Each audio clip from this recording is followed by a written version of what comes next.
রোজার মাস, সাহরি নাই এমন অনেক পরিবার আছে, সাহরিতে খাওয়ার মতো কিছু নাই, তরকারি নাই, কতদিন চলে যায়, একটু গরুর গোশত খাওয়া হয় না, পোলট্রির গোশতেরও দাম বেশি। এবার তো অন্যবারের তুলনায় সবকিছুর দাম কম আছে, সহনীয় আছে। আকিস পরিবারের সন্তান শেখ বশির উদ্দিন সাহেব বাণিজ্য উপদেষ্টা হওয়ার কারণে এই জায়গাটাই অনেকটাই কন্ট্রোল করতে পেরেছেন। পেঁয়াজ, আলু, পটল, ঝাল, চিনি, ডাল যা কিছু আছে, শুধুমাত্র সয়াবিন তেলটার দামটা একটু বেশি, বাকিগুলো আলহামদুলিল্লাহ কন্ট্রোলে আছে। ওগো আমার ভাইয়েরা, তারপরে অনেক গরিব আছে, গরুর গোশত 750 টাকা কেজি দরে কেনা সম্ভব। আপনি যদি কোনো একটা পরিবারকে 500 গরুর গোশত কিনে দিতে পারেন, একটু দাঁড়িয়ে কোনো একটা ভ্যান চালককে কিনে দেন, রিক্সাওয়ালাকে কিনে দেন। গ্রামে যে গরিব মানুষ আছে, এমন গরিব মানুষ বাছাই করে যারা কিনে খাইতে পারে না, 500 গোশ 1 কেজি গরুর গোশত যদি কিনে দিতে পারেন, দেখবেন ওই পরিবারের খুশিটা আপনি ফকিরকে ভিক্ষা দিয়ে এই খুশি জীবনে পাবেন না। ফকিরকে ভিক্ষা দিয়ে ওই খুশি জীবনে পাওয়া। আল্লাহর নবী, আমার মা বোনেরাও আছেন, আল্লাহর নবী বলেছেন, ওগো মহিলারা, ওগো নারীরা, তোমরা একটু কি করো, আবার গুতাগুতি শুরু করেন না, ওদের সময় ঝামেলা করেন না। দেরি করে আসবে, আবার মাইক বানবে, তা হবে না, তা হবে না। যেই হুজুরের রাজনীতি হবে, সেই হুজুর উঠার আগে আসতে হবে, ঠিক না? ঠিক। এই শীতে মানে আইসি যখন, তাহলে কবির ভাইয়ের একটু নিয়ে রাখি, যদি কাজে লাগে। ও আমার ভাইয়েরা, মা বোনদের ব্যাপারে বিশ্বনবী বলেছেন, ওগো নারীরা, তোমরা যখন রান্না করো, ওই রান্নায় একটু পানিটা বাড়িয়ে দাও, ঝোলটা বেশি করো। কি করো? পানিটা বাড়িয়ে দাও, ঝোলটা বেশি করো, একটু তরকারি বেশি হবে। এই তরকারি একটা বাটি প্রতিবেশীকে দাও। এটাই হলো প্রতিবেশীর হক, প্রতিবেশীর অধিকার। 1 বাটি তরকারি যদি একটু পানি বাড়িয়ে দিয়ে প্রতিবেশীকে দিতে পারেন, যেই প্রতিবেশী দিনের পর দিন চলে যায়, ভালো মন্দ খাইতে পারে না, যেই প্রতিবেশী একটু গোশত খাইতে পারে না, যেই প্রতিবেশী গরুর গোশত কেনার মতো পয়সা নাই, ওই প্রতিবেশীকে যদি একটা বাটি পোলট্রির গোশত বলেন, মুরগির গোশত বলেন, রান্না করেছেন, একটু পানি বাড়াইয়ে 2 পিস দিয়ে 2টা আলু দিয়ে যদি কোনো একটা গরিবের বাড়িতে বাটিটা পাঠিয়ে দেন, ওই গরিব মানুষেরা যে খুশি হবে, ওই খুশিটা আপনার জান্নাতের জন্য ওয়াজিব হয়ে যেতে পারে। আমরা বুঝি না। রমজানের মাস ভালো কাজের সাথে সম্পৃক্ত রাখতে হবে। জুতা কালি করতে গিয়েছেন, যে মুচিটা জুতা কালি করে, ওই মুচিটার জুতা কালি করার পরে আপনি যদি 20 টাকা হয়, 30টা টাকা দিয়ে দেন, দেখবেন ওর আত্মাটা খুশি হয়ে যাবে। আপনি তরকারি কিনতে গিয়েছেন বাজারে, যেই দোকানে বেশি বেচা কিনা, সেই দোকানে আমাদের গমন আছে না নাই? যেই দোকানটা বড়, সেই দোকানে আমরা কেনাকাটা করি। একবারও চিন্তা করি না, যেই দোকানটায় কাস্টমার ঢোকে না, সেই দোকানেও যাওয়ার দরকার আছে না নাই? আল্লাহর নবী আমার একটা সমাজ গড়ে দিয়ে গেলেন। এক ইহুদি কেনাকাটার জন্য মুসলমানের দোকানে গেল, যাওয়ার পরে বলল, আমার এটা এটা এটা এটা দেন। বলতেছে, এইগুলো তুমি ওই দোকান থেকে নিয়ে নাও, ওই দোকান থেকে এই পণ্যগুলো নিয়ে নাও, আমার দোকান থেকে তোমার নেওয়ার দরকার নাই। ওই ইহুদি চলে গেল, পাশের দোকানটা ছিল ইহুদির দোকান, ইহুদির দোকানে কেনাকাটা করলো। করার পরে মনে হলো যে আমি যেহেতু ইহুদি আর এই দোকানদারও ইহুদি, গিয়েছিলাম মুসলমানের দোকানে, উনি কেন আমার কাছে মাল বিক্রি করলো না জানার দরকার। আমি ইহুদি হওয়ার কারণে কি আমার কাছে মাল বিক্রয় করে নাই? ছুটে আসলেন আবার মুসলমানের দোকানে, জিজ্ঞাসা করলেন, ওগো ভাই, কি এমন অপরাধ করেছি? আপনার দোকানে আমি যেই পণ্যগুলো চেয়েছিলাম, সেগুলো কি আছে না নাই? বললো, আছে। যদি থাকে তাহলে দিলেন না কেন? বললো, ওগো ভাই, আমি সকাল থেকে বিকাল পর্যন্ত এখানে বেচা কিনা করেছি। আমার ওপর পাশের যে দোকানদার, ওই দোকানদার সকালবেলায় দোকান খুলেছে এই বিকাল পর্যন্ত। আমার বাড়িতে পরিবার আছে, আমার মা আছে, সন্তান আছে, সংসার আছে। আমি যা বেচা কিনা করেছি, তাতে আমার পরিবারের জন্য আজকে খোরাক হয়ে গিয়েছে। কিন্তু ওই পাশের ইহুদি দোকানদার, ওই ভাইয়ের দোকানে তেমন কাস্টমার আমি ঢুকতে দেখি নাই। তার বাড়িতেও মা আছে, সন্তান আছে, সংসার আছে। বিকাল বেলায়, সন্ধ্যাবেলায় বাড়িতে যাবে, ওই পরিবারের কাছে কি জবাব দেবে? এই জন্য আমার যেহেতু বেচা কিনা পর্যাপ্ত হয়েছে, তার কারণে আমি ওই দোকানে আমার কাস্টমার পাঠিয়ে দিয়ে ওই দোকানের বেচা কিনা বাড়িয়ে দিলাম। ওই দোকানের বেচা কিনা বাড়িয়ে দিলাম আমার দোকানের কাস্টমার পাঠিয়ে। আর আমরা যদি একটা দোকান, বাজারে দোকান দিই, তখন চিন্তা করি এই দোকান যেন আর কেউ না দিতে পারে। যদি কেউ পরামর্শ চায় যে, দোস্ত, বেকার তো বসে আছি, টাকা তো কিছু আছে, বাজারে তো তুমি একটা ব্যবসা নিয়ে বসেছো, এই ব্যবসাটা কিভাবে, আমি কি এই ব্যবসা একটা দেবো? কয়, দোস্ত রে, জীবনে যে কি পাপ করেছিলাম সেটা আল্লাহ জানে আর আমি জানি। এই পাপের ফসল হলো এই দোকান দিয়েছে। ঠিক না বেঠি? অথচ একজন মুসলমানের উপরে অপর মুসলমানের হক কয়টা? 6টা। কয়টা? 6টা হক। দেখা হলে কি করবে? সালাম দিবে, হাসি দিয়ে যদি আলহামদুলিল্লাহ বলে ইয়ারহামুকাল্লাহ বলবে। যদি কোনো পরামর্শ চায় সৎ পরামর্শ দেবে। যদি অসুস্থ হয় দেখতে যাবে। যদি মারা যায় জানাজায় শরীক হয়ে যাবে। এর মধ্যে আর একটা গুন্ডা মনে হয় বাদ পড়ে গেছে। যাই হোক, এর মধ্যে হ্যাঁ জানাজা দাওয়াত দিলে গ্রহণ করবে। দাওয়াত যদি কোনো মুসলমান নিমন্ত্রণ করে, ভাই আমার বাড়িতে খাইতে এসানে, তাইলে তার বাড়িতে নিমন্ত্রণে যাবে। 6টা হক। তাহলে কয়টা? 1 নম্বর দেখা হলে কি করা? সালাম দেওয়া। 2 নম্বর যদি নিমন্ত্রণ দেয় তাইলে সেটা অ্যাকসেপ্ট করা। 3 নম্বর হলো হাসি দিয়ে যদি আলহামদুলিল্লাহ বলে, জোরে বললে আপনারা কি বলবেন? ইয়ারহামুকাল্লাহ বলা। 4 নম্বর যদি কোনো পরামর্শ চায় তাইলে সৎ পরামর্শ দেওয়া। এটাও হক।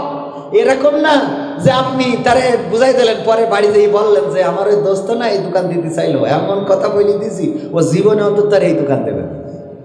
খুব ভালো কাজ করেছেন আপনি, তার হক নষ্ট করেছেন। কি করেছেন? তার হক ছিল যে আপনি তাকে সৎ পরামর্শ দেবেন। দোস্ত আসলে আমি এই কাজটা করে দেখছি যে না, অন্য কাজের থেকে এই কাজটাই রোজগারটা ভালো। তুমি যদি চাও এখানে আমি তোমার সহযোগিতা করতে পারি। সহযোগিতা না করতে পারলেও তুমি এই বাজারে একটা দোকান দিতে পারো। যদি এই বাজার না পাও আর একটা ভালো বাজার পাও, সেখানেও দিতে পারো। তবে এই ব্যবসাটা ভালো। আপনার ভালো হইলে ভালো বললে অসুবিধা আছে? দেখবেন যে কটা ভালো ব্যবসা করে ওদের কাছে যান, ওর দিন চলে না, ওর সংসার চলে না, ওর বউ না খেয়ে রয়েছে, মেয়ে পরকিয়া করতেছে, এই অবস্থায় আছে। মানে ও বলবে যে আমার আর ঠিক না বেঠে? ভাইয়ের আমার, তাইলে সৎ পরামর্শ দিতে হবে। আর 5 নম্বর হলো অসুস্থ হলে দেখতে যাওয়া। এইগুলো এখন আছে নাকি? অসুস্থ হলে দেখতে যায় না। মসজিদে একজন মুসাল্লি 5 দিন 7 দিন ধরে আসে না, ওই মুসাল্লি খবরও রাখে না অন্য মুসাল্লিরা যে অমুক কেন আসে না। ইমামও খবর রাখে না, মুসাল্লিরাও খবর রাখে। এর নাম ইসলাম না। নামাজ গতকালকে ইফতারির আলোচনায় গিয়েছিলাম শিয়ালঘুনা। যাওয়ার পরে দেখলাম মসজিদে টাইলস করা, টুইলস করা, পিলার, তারপরে এই যে ছাদ, দেয়াল, টয়লেট, পায়খানা ঘর, বদনা সব টাইলস করা। বদনা মানে আমি তো যেই দেখিনি, মানে টাইলস এত করা মনে হয় বদনাও করা। বলছে তোর জীবনের স্মৃতিময় ঘটনা কি? বলছে আমি একবার 5 তলা ছাদের পথে পড়ে গেছিলাম। তা বলছে 5 তলা ছাদের পথে পড়ে দিয়ে বেঁচেছিলি? তা বলছে মনে হয় না। কেন? তা বলছে ছোটবেলার কথা তো মনে নেই, মনে হয় মরে গেলাম।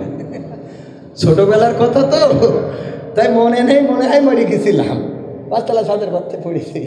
তো এখন টাইলস যেভাবে করা, শিয়ালঘুনা দক্ষিণ পাড়া জামে মসজিদ, একবার নাম বলে দিলাম, তাতে করি মনে হইলো বদনা হয়তো টাইলস করা, সব টাইলস। অথচ মসজিদে আসরের নামাজে মাত্র হাতে গোনা কয়েকজন, মুষ্টিমেয় কয়েকজন ইফতার মাহফিলে আসে না, লোকের খবর নাই। আমি বললাম এত টাইলস, টুইলস, ফ্যান, এসি করে লাভটা কি যদি মুসাল্লি না থাকে? বরং ভাঙা চাষের বেড়া, উপরে টিনের ছাউনি, এর মধ্যে যদি মসজিদ পরিপূর্ণ থাকে সেটাই মসজিদের সৌন্দর্য। ঠিক না বাঠে? আমরা ওই যে মোড়ের মাথায় বসি, বটতলায় বসি, টাকা তোলে। ভাইয়েরা আমার, মসজিদে এসি কিনা হবে, টাকা দেন ভাই, টাকা দেন। দিলে পরকালে দোতলা জান্নাতে থাকবেন। আপনার বাপ মরে ভূত হয়ে গেছে, আমরা জান্নাতে রেখে আসতেছি, খালি 10টা টাকা দেন। আরে বাবা, 10 টাকা দিলে ওর আব্বা জান্নাতে দিয়ে আসবে। জান্নাত আল্লাহ ওর কাছে। আল্লাহ আমাকে যে কি পরিমাণ কুপান দেবে পরকালে। কবে তুই যে এখন যদি বেনাপোলে 1 শতক জমি কিনতে চান, কয় টাকা? হ্যাঁ, 10 লাখ টাকার নিচেই তো না। 10 লাখ টাকার নিচেই তো না 1 শতক জমি। 5 শতক কিনলি 50 লাখ টাকা। আর জামতলায় মাইক নিয়ে বসে রয়েছে, 10 টাকা দিয়েছে, বলছে আল্লাহ তুমি তার জান্নাতের মালিক করে দাও। ওরে বাবা, একটা জান্নাত মানে 10 পৃথিবীর সমান। আল্লাহ কবে তুই 10 টাকায় জান্নাত দিতে করলি, কই না আছে এইটা তোর অন্য কিছু দরকার, এইটা জবাব দিয়ে তারপরে যাবে। সভাপতি মাইন্ড করি না, কথা সত্য। মানে ওই যে একজন হোটেলে গেছে, যাওয়ার পরে ওই অনেকেই হোটেলে যেয়ে কিন্তু বিপদে পড়ে যায়। টয়লেটে যে আমাদের আদ্দিন হাসপাতালে টয়লেটে সব কমোড বানাইছে। কি বানাইছে? কমোড। যারা আদ্দিনে যান তারা জানেন। গ্রামের মানুষ এই কমোডে হাঁক দিয়ে হয় না ওতে সিঁড়ে ভিজে দিয়ে হয়, এইটাই জানে। ওই যে পানি জমা থাকে। তো একজন বলছে এবার ওমরায় যাওয়ার পরে বলছে, ওমরাতে আবার কাতারে গেলাম, কাতারে গেলি অনেক গল্প আছে যে ওয়াজে যে আমার দাদা আমাদের মসজিদের মুয়াজ্জিন, সে মক্কায় মোটামুটি ওই যে ডাউন প্যান ছিল, ডাউন প্যানে টয়লেট করেছে। মদিনায় যে একটু ভিআইপি হোটেল, ওখানে যে কমোড, ওই যে উঁচুটা হাইট কমোড, তো ওইটাই যে টয়লেটে যাচ্ছে আর বেরোচ্ছে, যাচ্ছে আর বেরোচ্ছে, যাচ্ছে আর বেরোচ্ছে। আমি বললাম দাদা কি হয়েছেটা কি? বলছে নিয়ে আসলে তো সে টয়লেট করি। টয়লেট করে যে আপনি যাচ্ছেন যেখানে ওইটাই তো টয়লেট। তো বলছে ওখানে যে সে হাঁকবো সে জায়গাটা করি। আমার দাদা মসজিদে মুয়াজ্জিন, আপনার মতো মুরব্বী। তো আমি বললাম, আমি বলা কি আমার আর একজন বলছে দাদা আসেন আমি আপনার দেখাই দিচ্ছি। পরে নিয়ে যেতে দেখাই দিলে এই হইলো কমোড, এখানে পায়খানা করতে হয়। তো কীভাবে? তা বললে এইভাবে বসি পায়খানা করবেন। ও খানিক পরে আবার বেরোয় গেছে, এই বলছে দাদা কি হয়েছে? তা বলছে ওখানে বসি চিন্তা করলাম আমি এখানে এইভাবে বসি না হয় চেয়ারম্যানের মতো হাঁকলাম, কিন্তু সোস পকি করি। এটাও তো একটা চিন্তার বিষয়, হ্যাঁ? তো এই জন্য কিছু বিষয়, তো এই কথা যখন আমি কাতারে যে আলোচনা করছি, বলছে ভাই আপনার চাচা তো ছোট ঘটনা ঘটাইছে, আমার চাচা সে আর একটা ঘটাইছে কি? তা বলছে আমার চাচা যে চিড়ে ভিজবে, তার জায়গা খুঁজে না পেয়ে ওখানে পানি জমা থাকে, ওখানে ভিজে খেয়ে এসে বলছে চিনিটা দিন ওখানে গুলাই খেয়ে এসে একবারে তুলে নিয়ে আসবে। সহ্য না করে পারা যায়। তো যাই হোক, এখন মানে এইটা বলতে গেলাম কেন, একজন যে টয়লেট হোটেলে যেই বিপদে পড়ে গেছে, হাই কমোড টয়লেট করার কোনো রাস্তা খুঁজে পাচ্ছে না। তো করিস কি ওই মোজা খুলে নিয়ে ওর মধ্যে টয়লেট করেছে, যে এতে বসবো কি পায়খানা করবো কি, ওতে করিয়ে মোজাটায় গিরে দিয়ে ওই যে মানে ছোটো যে জানলা ফ্যান থাকে না, অ্যাডজাস্ট ফ্যান বলে, অমনি চেলি দিতে গেছে, সিলিং ফ্যানে গেছে পেতে। যাওয়ার পরে ওই মোজা ফ্যান যত ঘুরিয়েছে সারা দেয়ালে সব ছড়াইছে। হোটেল কর্তৃপক্ষ ঢুকে বলতেছে এ করেছিস কি? বলছে ভাই মাফ করে দেন। বলছে তোর মাফ করে দেবো, অসুবিধা নেই, কিন্তু তোর বলতে হবে যে তুই এ সারা দেয়াল হাঁকলি কি করে সেইটা কর, এইটা বললি তারপরে মাফ। তো এখন পরকালে আমাদের হুজুরদের বলবে যে তুই 10 টাকায় যে জান্নাত দিলি, তুই কিভাবে দিলি? যে জান্নাত 10 পৃথিবীর সমান, তোর বেনাপোলে জমি কিনতে গেলে 1 শতক 10 লাখ টাকা লাগে, আর 10 টাকায় তুই তার 14 গোষ্ঠী জান্নাতে তুই এতে ওখানে মাইক বাজাচ্ছিলি। তুই কথা কয় না, ঠিক না? ঠিক। মসজিদে আমি গত সপ্তাহে আমার মসজিদে আলহামদুলিল্লাহ সভাপতি হিসেবে দায়িত্ব দিয়েছে। আমি বললাম যে ভাই আপনাদের পায়ে হাত রেখে বলছি 2 টাকার নোট আর নিয়ে আসবেন, 2 টাকার নোট আর নিয়ে আসবেন না। 2 টাকার নোট আপনার ফকিরও নেয় না। আল্লাহর কি এত গরিব মনে করেন আপনি? কথা কয় না। আল্লাহর কি বিশাল টাকা পড়ে গেছে আপনার ওই 2 টাকা লাগবে?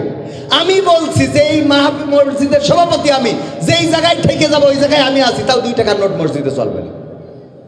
কথা বলেন না? আপনি 2 টাকার নোট, ছিঁড়া নোট, যেই টাকা ছিঁড়া, এত ছিঁড়া যে ওই টাকা হাসপাতালে নিয়ে গেলি বলবো আইসিইউতে ঢুকাতে হবে, সেই টাকাটা করে নিয়ে আসে। দান বাক্স খুলে দেখেন যত নষ্ট, ভারতের টাকা ভিসা পাচ্ছে না বলে মসজিদে ঠিক আছে, যে যাতেও পারবে না, এটাকে আল্লাহ তোমার দিলাম, তুমি ভারতে চালাও, বাংলাদেশে চালাও, তোমার তো কোনো দেশে অসুবিধা নেই। মানে ওরও বুদ্ধি আছে, আল্লাহ তোমার তো কোনো দেশে অসুবিধা নেই, তাই এখন যেহেতু ঢুকতে পারছি না তো দান বাক্সে দিলাম, তুমি ভারতে চালাই নিও, মোদির কাছে পাঠাই দিও। বুদ্ধি আছে না নাই? আহা, এই মানুষ, এই মানসিকতা, আমাদের এই মানসিকতাগুলো পরিবর্তনের দরকার আছে না নাই? আলোচনায় আসি। ও আমার ভাইরা, কলিজার টুকরা ইমানদারেরা, আমার মা বোনদের জন্য বলছিলাম তরকারিতে একটু ঝোল বাড়িয়ে দেন, একটু পানি বেশি করে দিয়ে প্রতিবেশীকে দেন, প্রতিবেশী খুশি হয়ে যাবে, ওই প্রতিবেশী আপনার জন্য দোয়া করবে। ও আল্লাহ, এখনকার মা বোনেরা প্রতিবেশীদের দেবে কি?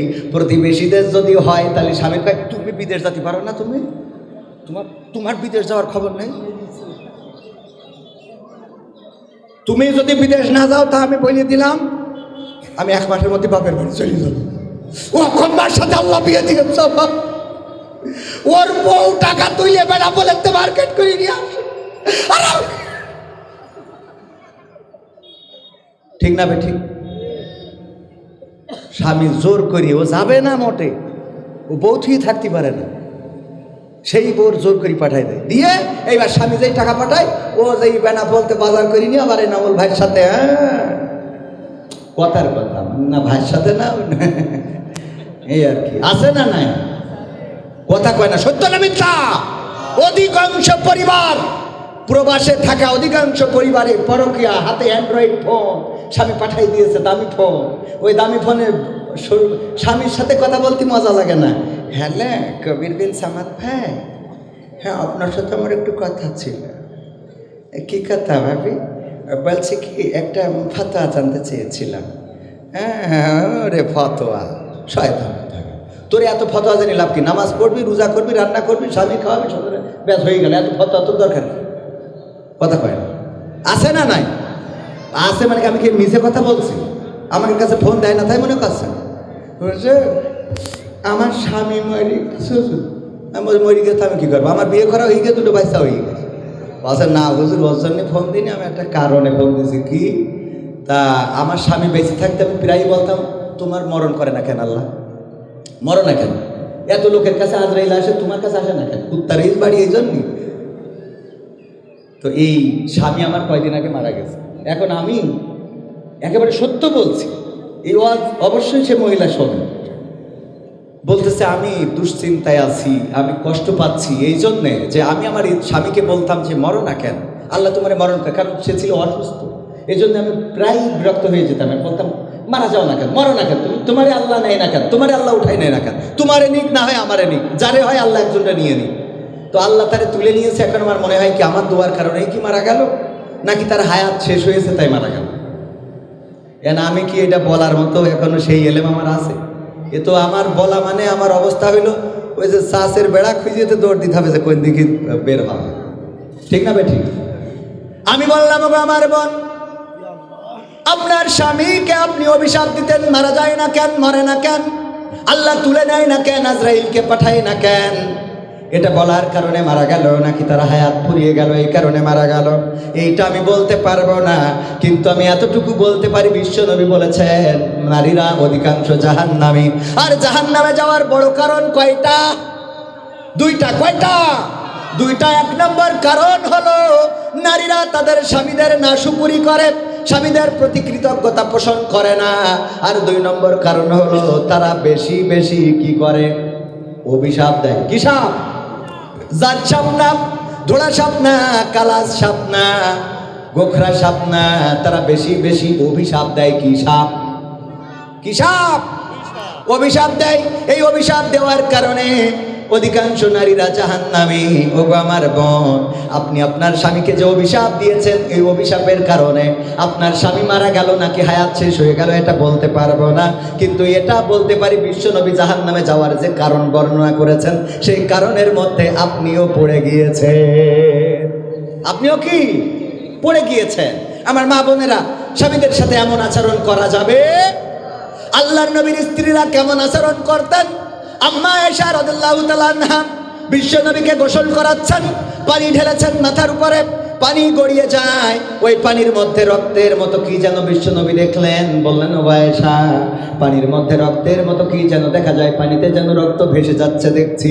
আল্লাহর নবীর স্ত্রী আম্মা আয়েশা রাদিয়াল্লাহু তাআলা আনহা বললেন, ওগো নবী গো, আপনি যখন গোসলের জন্য চৌকিটার উপরে বসেছিলেন, আমার অসতর্কতার কারণে আমার পায়ের একটা আঙ্গুল চৌকির তলায় পড়েছে এবং সেই আঙ্গুলটা ফেটে রক্ত বের হয়েছে।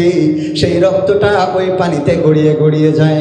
আল্লাহর নবী তাড়াতাড়ি করে উঠলেন, তারপরে চৌকিটা সরিয়ে নিলেন।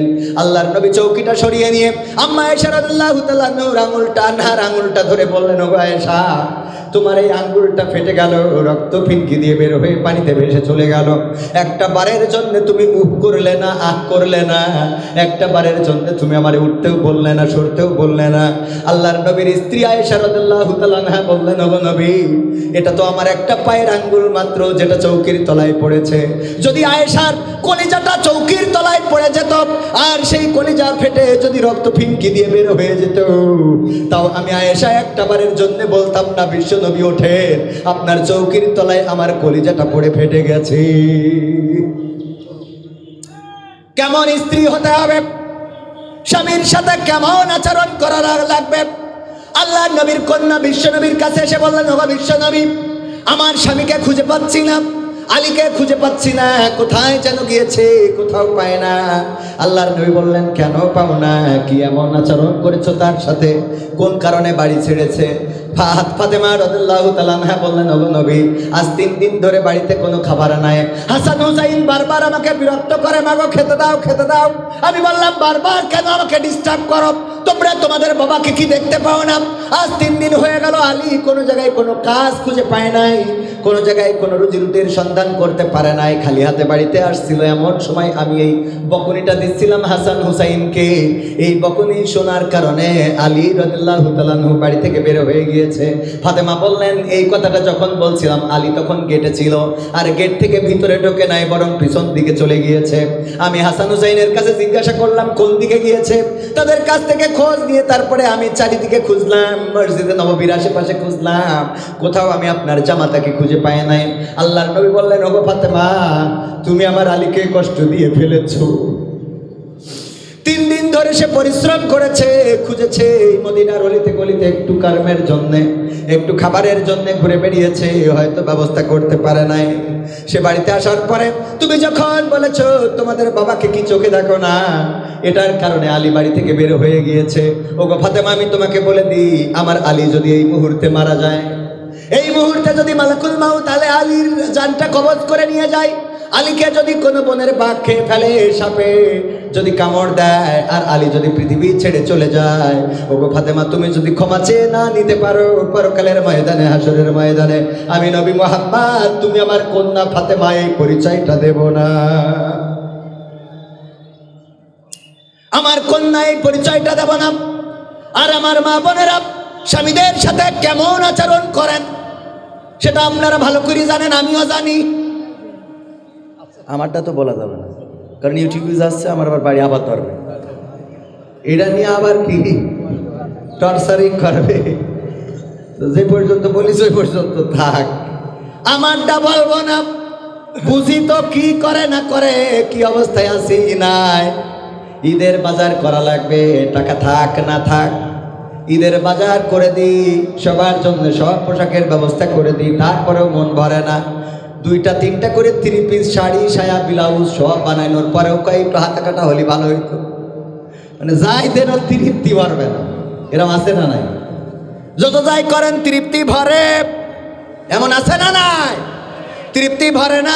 আমাদের এক হুজুর বলল, ভাই আমার স্ত্রী যাই কিনে দিই পছন্দ হয় না, ওর খালি পছন্দ হয় বাইরের তা। বলে, এনামুল হাসান বিন নূর মাদ্রাসা করেছে, এটা সুন্দর, তোমারটা ভালো না। এনামুল হাসান বিন নূর বোর যে বুরকাটা কিনেছে ওইটা সুন্দর, তুমি যা কিনেছো ওটা পরা যায় না। ওনার বোর 3 পিসটা ভালো, শাড়িটা ভালো, সব এইটা পরেরটা পছন্দ হয়। এই জন্য আমি বুদ্ধি করে একটা দামি শাড়ি কিনে নিয়ে গেলাম, নিয়ে যেয়ে আমি ডাইনিং টেবিলের পরে রাখলাম। রাত্রি রেখে বললাম, স্ত্রী খাবার দাও। শাড়িটা রাখার পরে স্ত্রী খালি আড়ছো কি তাকায়, শাড়িটা কার, শাড়িটা কার। ও তো না জানা পর্যন্ত মনের মধ্যে কি, মানে ও তো জানতেই হবে। সিসি ক্যামেরা আর কি, তার থেকে আমার মা বোনদের ক্যামেরা ভালো। বাবু ঘটনাটা ঘটিকে শুনেছিস? কই না তো। আল্লাহ এখনো শুনিসনি? ও আল্লাহ, তুই কি তুই কনে ছিলি? কেন কি আল্লাহ, ওই আব্দুলের আব্বাস জুতো চুরি হয়ে গিয়ে মসজিদে। মানে এমন ভাবে উপস্থাপন করবে যে ও যেন মানে বাংলাদেশ ফিলিস্তিনি রূপ নিয়েছে। ঠিক না ভাই? ঠিক শুনি এমনি। ও আমার ভাইয়েরা, শাড়িটা রাখার পরে বারবার তাকায়, এক ফাঁকে জিজ্ঞাসা করে বসলো, শাড়িটা কার? ওই হুজুর বলতেছে, শাড়িটা এনামুল হাসান বিন নূর কিনেছে তার বোর জন্য। বসে দেখো কত সুন্দর রং, কালারটা কত সুন্দর, শাড়ির পায়টা কত সুন্দর। আর তুমি যাকে না থাকি, তোমার সাথে আমার আব্বা বিয়ে দিয়ে আমার জীবনটা নষ্ট আছে না? কিছু কলি নাকি কথা, কিছু কলি নাকি। আমি বলি তোমার সংসার করছি, অন্য লোক হলি ঝাঁটা দিয়ে বিদায় করে চলে যেত। আমার মাঝে মাঝে মনে হয় এই কথার জন্যই তাড়াতাড়ি আরো 2টো বিয়ে করি, যে তোর বাইরে থাকে কিনা দেখ। সাহস পাচ্ছি না, কারণ এখন তো বিপদ শুধু একদিকে না, আগে তো গলা কাট, তারা কোনো অন্য জায়গা কেটে বাড়ি নিয়ে যায়। ঠিক না বেঠি? এজন্য ভয় আছে না? না আপনি খবরদার এই বয়সে রিস্ক নেবেন, খবরদার, নিষেধ করে গেলাম। আমরা তাও একটু শক্তি আছে, হয়তো প্রতিহত করতে পারবো। কি হবে বেঁচে থেকে? ও সঙ্গীত শোনাইতে হবে না? 2-একটা আমার একবার পোস্টারে দিয়েছে কি যেন বিশেষ আকর্ষণ, আবার এনে কয় 3য় বক্তা। মানে আমার তো জ্বালা শেষ নেই। একবার বক্তা, একবার শিল্পী, একবার ওয়াইজিন, একবার নাট্যকার, একবার তার 7-17 এই সমালোচনাও আছে। যাক, অসুবিধে নেই, যা থাকে থাক, আমরা আমাদের কাজ চালাই নেব ইনশাল্লাহ। আমাদের কর্ম কার জন্যে? আল্লাহর জন্য। আর কার জন্যে? আবার কয় আল্লাহর জন্য। আল্লাহর জন্য আর টাকার জন্য। কিসের জন্যে? কথা কয় না। ও এটা কতি লজ্জা করতে, ওদের মনে করেন টাকা ছাড়াই কে নেই, কিন্তু আমার টাকা দিয়ে মনির খানের মতো গান গাওয়াইতে পারবেন না। কথা কয় না। আমার টাকা দিয়ে স্টেজে ওই যে যাত্রার প্যান্ডেলে যেই বলতে পারবেন, সেনাপতি তুমি কোথায়, ওইটা বলা হবে। আমার দিয়ে ভালো কাজ করানো যাবে, টাকা দিয়ে ভালো কাজ করানো যাবে, টাকা দিয়ে খারাপ কাজ করানো যাবে না। তাহলে আমরা করি কার জন্যে? আল্লাহর জন্য। আর কার জন্যে? টাকার জন্য। কথা কয় না। সত্যি কথা বলবেন তো অসুবিধা নেই। আমি যদি বলি না সব আল্লাহর জন্য, তাহলে ডাইরেক্ট মিশে কথা। ও ডাইরেক্ট মিশে কথা কি পরকালে আবার পাঠান খাত দরকার আছে? করেছি তো এক অপরাধ, আবার যদি মিথ্যে বলি তা সমস্যা না। আমাদের পাল্লা মাদ্রাসা, মুকামতলা দাখিল মাদ্রাসা 12 তারিখে মাহফিল, 12 এপ্রিল। তো বলছে তুমি থাকবা, তুমি এই মাহফিলে দ্বিতীয় বক্তা হিসাবে, এবং পরিচালনাও তুমি করবা। আর মাহফিলে মোটামুটি বক্তাদের টাকা পয়সা যা লাগে তোমরা প্রাক্তন ছাত্ররা দিবা। আমি বললাম স্যার, আমি একটা মাহফিল করি মোটামুটি মানে নিই, তো এখন এই যে একটা মাহফিল কিনে থাকছি মানেই তো মেলা টাকা দিয়ে ফেলালাম, তাই না? এটা মাইনাস করে 50,000 টাকা অলরেডি। হ্যাঁ, তা বলছে যে তুমি একটা কথা বলো দিন, যে এত যে টাকা নেও মাহফিলে, পরকালে কি হিসাব দিবা আল্লাহর কাছে, আল্লাহ যদি এটা ধরে? তা আমি বললাম হুজুর, আমি তো ভালো কোরআন হাদিস জানা লোক না, নাটক মাটক করা মানুষ। আমার হিসেবে হইল ইনামুল হাসান বিন নূর, ওরা তো মাওলানা, তারপরে দেলোয়ার হোসেন, এই আব্দুল্লাহ আল আমিন, আমির হামজা, তারপরে মিজানুর রহমান আজহারি, হাফিজুর রহমান সিদ্দিকী, এই তারেক মনোয়ার, ইরা যদি জান্নাতে যায় তাহলে আমি টেনশন মুক্ত।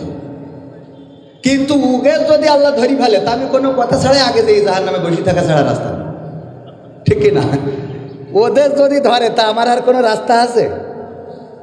হ্যাঁ, বড় বড় মানুষ যদি অ্যাটাক হয়ে যায়, আপনার এত বড় দাড়ি, এত বড় টুপি, এত বড় রুমাল, এরপরে যদি আল্লাহ আপনার ধরি ফেলে, আমি কোনো কথা ছাড়াই জাহান্নামে যে বসে থাকা ছাড়া রাস্তা।